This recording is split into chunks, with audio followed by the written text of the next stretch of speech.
start the show? Well, I was editor of Stuff Magazine, and the first day on the job, when I got there, there was this creature with really, really long hair, and from behind looked like a pretty attractive girl. That was Bill. Yeah. And he was at a welcoming party for me, and he turned around and he said, "My name's Bill Schultz, and one day you're going to fire me." I think I said it was the first guy you're going to fire. Yeah, that's right. Yes.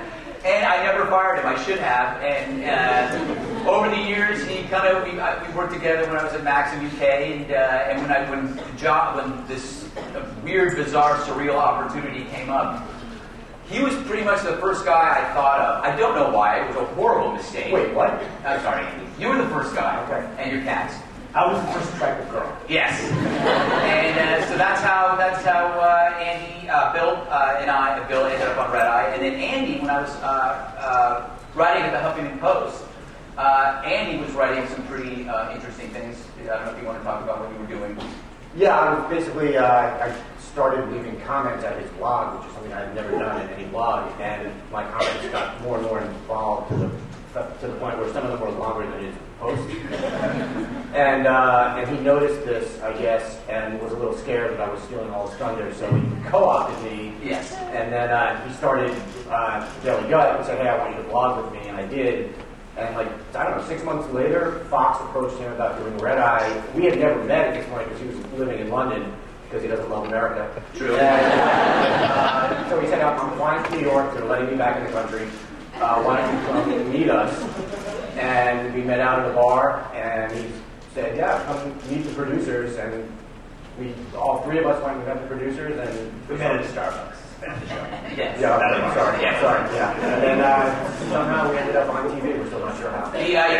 You leave out two important parts of this. One, this is the only example in broadcasting history where a guy who leaves comments on a blog gets a job. It never happens, but it should give you some kind of, a dream to shoot for. The other thing is that he also leaves out is that he was the worst person ever on television. When we Absolutely. Yeah. I just assumed that I knew that. I was at the very least close second. Yeah. The joke now is I'll not look at the camera, but I did do it for real. The camera would be here and I was looking this way. We had no idea what we were Yeah, we was if anybody remembers Red Eye in the first couple of months, it was awful. terrible, bad. If I could just hijack YouTube and remove every one of those. Actually, Fox News did that for us. Oh, that's We'll stop there. Next question. Okay, guys, why do you think young people are so predominantly liberal? Oh, can I answer that? Yeah. You're the young person. Yeah, I am the young person here. When you're young, you're driven by a need to impress, a need for attention, and you tend to romanticize things. And by the very nature of being a liberal, you tend to be the issues tend to be more romantic. Homelessness. I mean, who wouldn't be for helping a guy down on his luck? Feeding the poor, building houses. These are all romantic things. Never built me a house. I know, I will. When it's finally legal for us. But the thing is,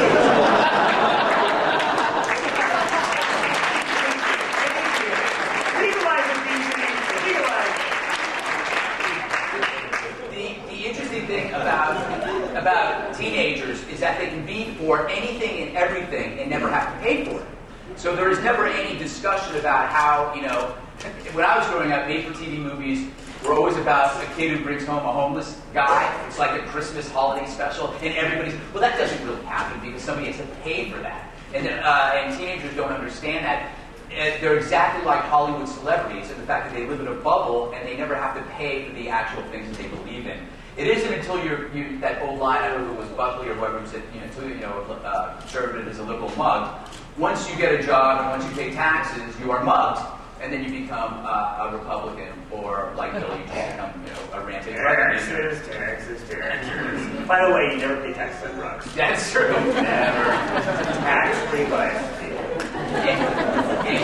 Yeah, I just want to add to that. I think also when you're young, you tend to think you know everything. And when you think you know everything, you're comfortable with people in Washington who you think are smart, running everything for everyone because you think, well, they know everything. As you get older, you realize you don't know everything, and once you realize that, you think, well, if I don't know everything, people in Washington probably don't know everything, so they probably shouldn't be running everyone's life. and you become a conservative, or if you're smart, a libertarian. Yeah.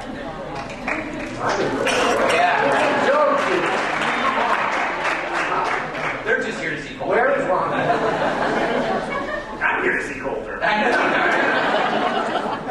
Well, you guys are kind of already doing this on the show, but how do you think we here, young people, can market conservative ideas to young people more effectively? Well, I think it's, Red Eye does it, and a lot of people do. You're seeing it a lot more with Breitbart, and just in the blogosphere, it's just humor and mockery, which the left has always mastered so well. I mean, you can go back to the 60s and 70s with the Smothers Brothers and Abby Hoffman, and this kind of like, it was cool and funny, and I call it the Dean Wormer effect. In Animal House, every conservative is Dean Wormer. And all the cool guys were the liberals. And what my whole goal at the Huffington Post originally was to flip it. So to get liberals to be offended and to be self-serious. And that's when you win, I think. It's always to be a happy warrior, as I often said about Jack Kemp, is to have fun. Never take yourself too seriously. I have a problem with right-wing activists and left-wing activists because they take themselves so seriously. Well, and when you did that on Ariana Huffington's blog, she liked that. I mean, yeah. she actually, not to steal your thunder, but she called Greg an ombudsman. Like, she's like, oh, Greg is our ombudsman. We got 30 o'clock to the left, but Greg's got the clear to the blog. She become Irish. It's the best thing I can hear. That's not what I've heard. Yeah, that's running the house. Yeah. Thank God no one got that joke. I think they did it. It was disgusting. they met it with silence. Yes. Cold silence. A lot of arms crossed. Yes. Yeah. Andy, how are your cats? Bill? I'll handle this one for Andy. Andy does not speak about his cats. I represent both his cats. Are available for commercial opportunities. They will not do an interview without me. Yes. And please do not ask them any political questions. Particularly Stormy, David the racist. Pixel is not a racist. You know what? Stormy except. It's funny because it's white. Yeah. Stormy is short for Stormtrooper. Yes. Everything. It's actually adorable. I don't support it, but it's adorable. We'll let you guys take it over from here with the questions we gave you beforehand from the All right. audience. Well, They're all for Ed. Yeah. Yeah, are you sure you want to do that? I mean, I've got 4. But, no, I've got, before I do the questions, let me put them here. I have a prize. How many people watch Red Eye regularly? Cheers. Greg, you're on at like 3 in the morning. You would be great for college students. Come to our campus. Unfortunately, I am not allowed to go anywhere near something that happened in the 90s. Remember how narrow-minded we were back then? Rightly so. Yeah. Consider what you did. Yeah. If anything, we should have been more narrow-minded. Yeah. The fact that you're walking On the other hand, I have a lot of business cards, so afterwards, let me know. Yes. Andy loves going to college campuses, often dressed as a woman. What? For security. By the way, I love the fact the guy wrote like. You actually wrote, Greg, you're on at like 3 in the morning. Yeah. No, we're on at 3 in the morning. Yeah. Like, can we ask those guys? Look, I was writing quickly. As a generation, what generation are we on? X, Y? Is it Generation Z? If you guys could eliminate the word like, And literally. No more literally. No more Yeah. Always busy. no more, what's the other one? Threw up in my mouth a little, at the end of the day. No, there's another one I'm missing. Just say it. Fail. Just say it. Just say it. Just say it. Yeah. Anyway, so to answer your question, we're hoping to start doing more stuff, going out and doing live shows. We've talked about it on campus. It's hard to do, and it's really expensive, and one of the reasons why Red Eye is around is because it's cheap. And we're going to start piloting. Yeah, Bill pays us to be on the show. I'll have to sleep under my desk. Also, a lot of this, by the way, depends on hopefully if we don't get arrested this weekend. Yeah. If we do well here, then they might let us do a college gig. What is the most challenging idea affecting the conservative movement? My cats. Yes, it is. Yeah. I think think it just always goes back to the general stereotype that was out of your control for ages, which is that you guys aren't fun and you're not, cool, and that's the territory of the left. But that, in my opinion, has changed and is changing and will change as you see here. People are, Except for that guy. yeah, that guy. He said it back then. But I really do think it's about, and I think about the people that I enjoy, like Andrew Breitbart, who. A lot of people think, he's, what's the word? Weird? Yeah. But he's not. He's having fun, and he's enjoying himself, and he engages the opposition with with a twinkle in his eye. And I think that's one of the things you got to do. And it's a challenge for conservatives to kind of get over that stereotype. Well, he's likable. I mean, you could be you could be the most commie pinko person in the world, which of course I am. Yes. And you can't not like Breitbart. I mean, if you sit down one-on-one and talk to him, you can disagree with everything he says. He's just a genuinely likable person. Yeah. I would say the other big challenge facing conservatives is if you're married, don't go on Craigslist and sext. Do it. It's very simple. I know you're buff. I know you just had a wax. Beers would be good. Just don't do it. It is. I go back to this one point about that whole thing is who flexes after 12? And I mean, the age of 12. Everyone flexes. Everybody flexes. But it's kind of like when you were a kid. You were obviously not my hotel room. Yes. When you were a kid. You're welcome to those I sent it out to. As a guy, like in first and second grade, it was important that you ran fast. And then who was the fastest runner in class? And then somewhere around third or fourth grade, no one cared. That's where flexing is. If somebody's flexing in a picture, there's something wrong with that. I probably should say that without checking the web first. You in a tank top. Yes. If you had to marry a liberal, who would it be? That's a good question. Not yet, Bill. They're not ready. You're legal first. Andy? It could be a cat. I just can't.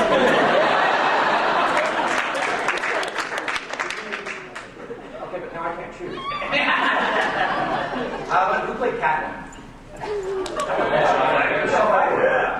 Not a liberal, but she's well, I don't know. I don't know. I've never thought about it. I can't say I'm married. I can't answer that question. She's not here. Yeah, my whole family is liberal, so I'm the weird one. So, I don't think I answered that question. This one? yeah. Okay. This is a question from Megan McCain. How come nobody invited me?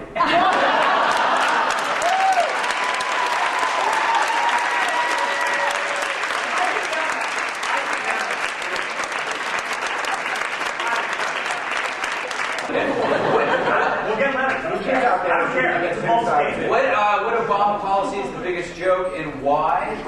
The biggest joke for me is that he pretends not to smoke. Or he threw his wife, he's quit for a year, sir. Yeah, and That I can say to you. Yeah, that's true. The thing is, I believe that he should smoke. I mean, the President of the United States should be allowed to do. I mean, that's it's a hard job. I have a pretty good job, and I smoke like a fiend. And you do almost nothing, and you smoke 2 packs a day. Yes. Unfiltered. It's actually a job description. Isn't there? Unfiltered. Yeah. What do you want to answer this? What Obama policy is the biggest joke and why? Bill. You go first. Oh, it's so hard to pick just one, isn't it? Right? I'm trying to address this seriously. I would say the thing that we talked. Okay, we'll go back to the things that we talked about most of the show was the way healthcare reform was. I hate to use the phrase ram, unless of course I'm at a bar, but ramming it through. The way it made the bar. Yeah, it's not the bar. But I mean the way that that was handled ticked me off because it just kind of exhibited a sense of arrogance that what I can do this and it really doesn't matter that people are ticked off about it. So it was more about a behavior. And I think he's been humbled by it, actually, I hope. Have you noticed how hot the girls are at CPAC this year?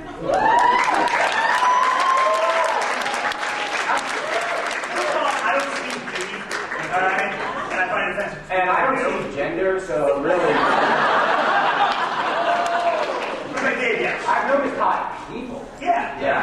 No, Men, women. They're so open-minded. they're all just human beings who do things for you. Yes. You know, I would say I've been to 3 or 4 events, and I always say that when I come back. I just go, it's the best looking people in any event. Yeah. He's married. Single.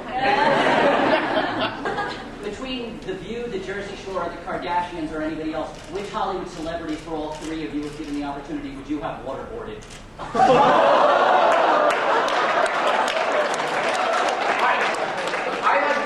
I like to take negative questions and make them positive. I love the Jersey Shore because it is an American dream. No, seriously, think about the tyranny of celebrity.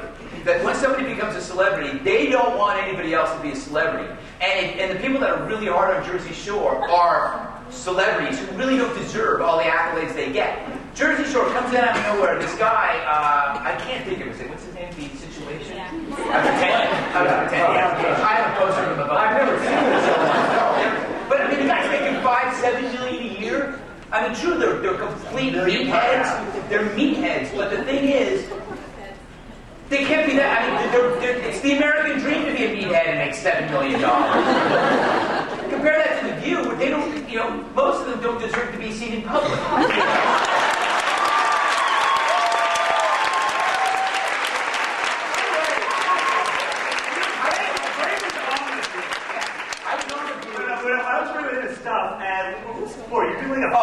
Here's the thing. You want to hear a great story? So when I was editor of Stuff, I was the only dude in the audience. Yeah. It was all older women. Yeah, and we used the word dude loosely. So there were no dudes. We were. They had approached me to do a fun story about what would it be like if men could dress women all day. Like what would women wear at work? What would women wear when they're shopping? What would women wear when they're cooking dinner? And it was their idea, and the joke was that whenever a woman would walk down the runway, it would be this like negligee. That was the joke. It was like no matter what they were doing, it was like sexy outfits. And we had this meeting, and they loved it and everything. And so I sit down, I'm with Joy. I can't remember one of them's gone. Whoever. Sergeant Jones.